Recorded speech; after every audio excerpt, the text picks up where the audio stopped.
नमस्कार दोस्तों, competition gateway के एक और वीडियो में आपका स्वागत है। मेरा नाम है अनंत सिंह और इस वीडियो में हम बात करने वाले हैं एक ऐसे टॉपिक के बारे में जिसके बारे में आपको ऑलरेडी पता चल चुका होगा, और वो है कि इंडिया ने अभी रिसेंटली अपनी हाइपरसोनिक मिसाइल का टेस्ट किया है।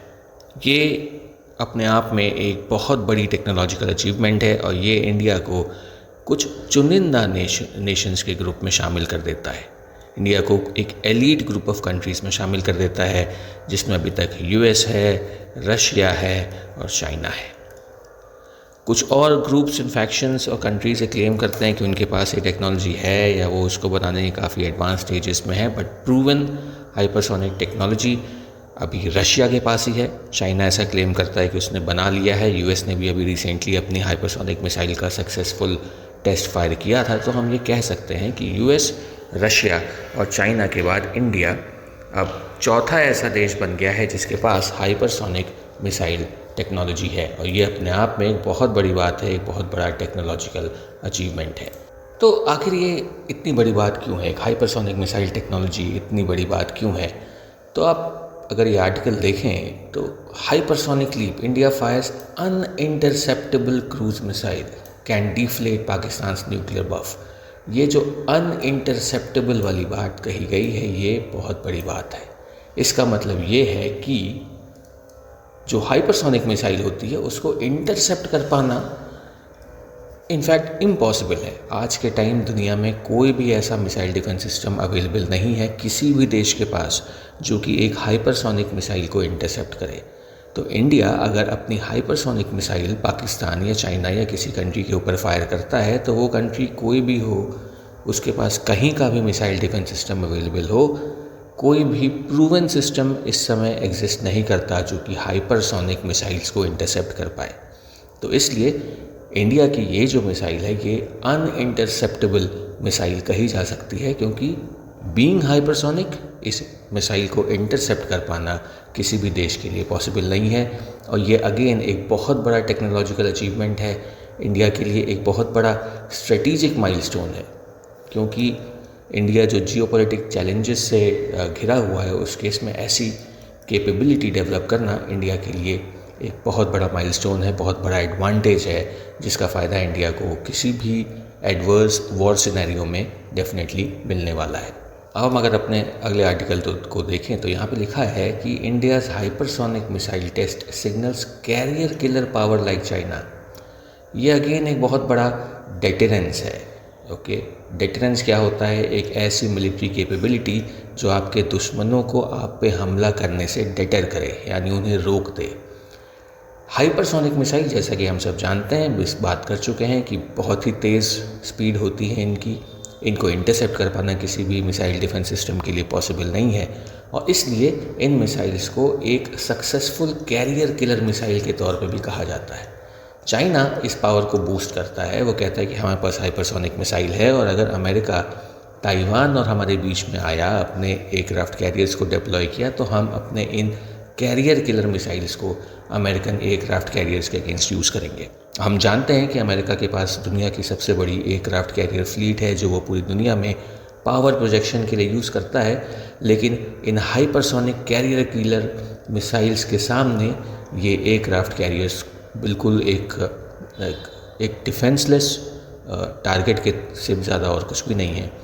चूँकि ये प्लेटफॉर्म्स इतने बड़े होते हैं, इतने स्ट्रेटिजिक होते हैं, इनको बनाना इतना एक्सपेंसिव होता है, तो किसी भी वॉर सिनेरियो में कोई भी देश वॉर लड़ रहा हो, उस केस में अगर उसके एयरक्राफ्ट कैरियर्स को सिंक किया जाता है, अटैक किया जाता है, तो ये उस देश के लिए एक बहुत बड़ा damage, psychological and economical and military damage, हर तरह से एक बहुत बड़ा डैमेज के तौर पे काउंट किया जाएगा। इसलिए हाइपरसोनिक मिसाइल्स को कैरियर किलर मिसाइल भी कहा जाता है।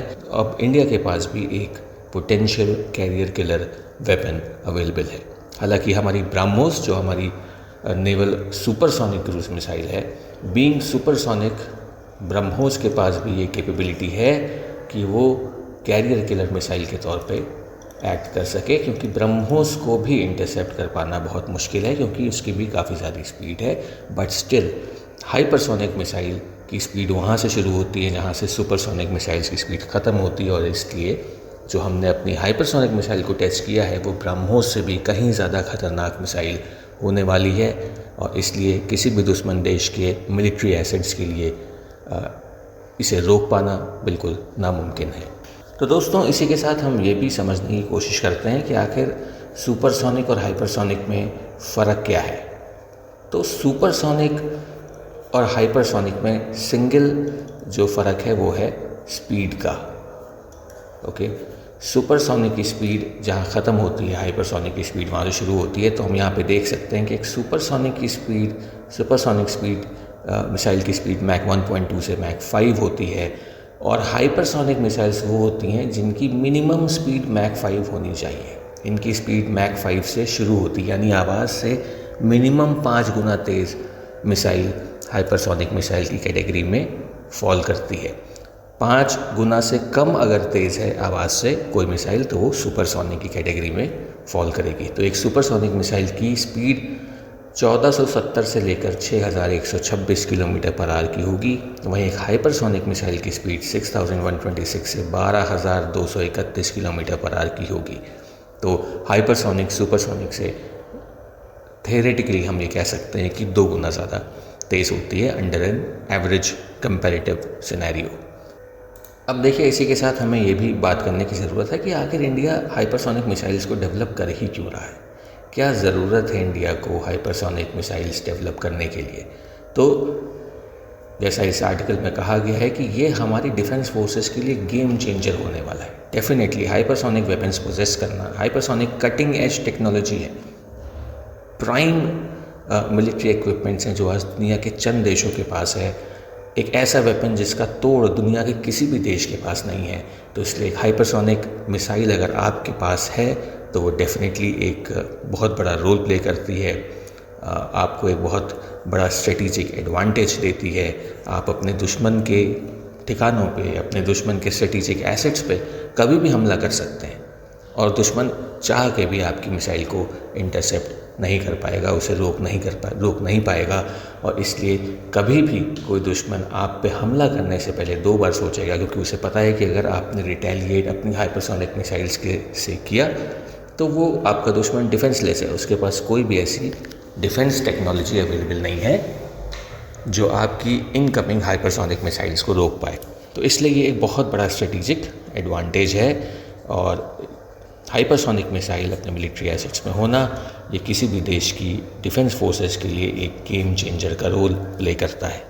और सबसे इम्पॉर्टेंट बात है, आखिर इंडिया ने ये वेपन बनाया है तो ऑब्वियसली इंडिया के ग्लोबल एम्बिशंस हैं। इंडिया एक ग्रोइंग सुपर पावर है और इंडिया अपने एसेट्स को all around the world protect करना चाहता है। लेकिन हमारे जो 2 सबसे बड़े कंसर्न्स हैं, जो 2 सबसे बड़े जियोपॉलिटिकल इश्यूज़ हैं, वो हमारे नेबरिंग 2 कंट्रीज़ हैं, चाइना और पाकिस्तान।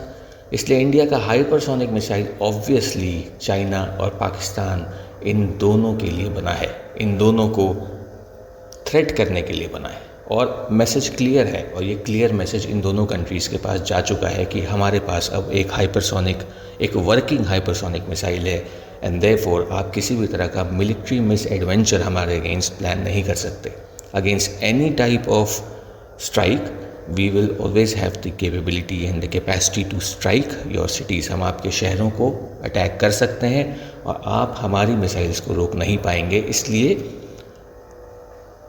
किसी भी सिनेरियो में आप कितना भी अपने डिफेंस सिस्टम्स वगैरह डिप्लॉय कर लें, अगर आप हम पे अटैक करते हैं तो आप ये अश्योर्ड रहें कि हम भी आपके ऊपर रिटेलिएटरी स्ट्राइक करेंगे।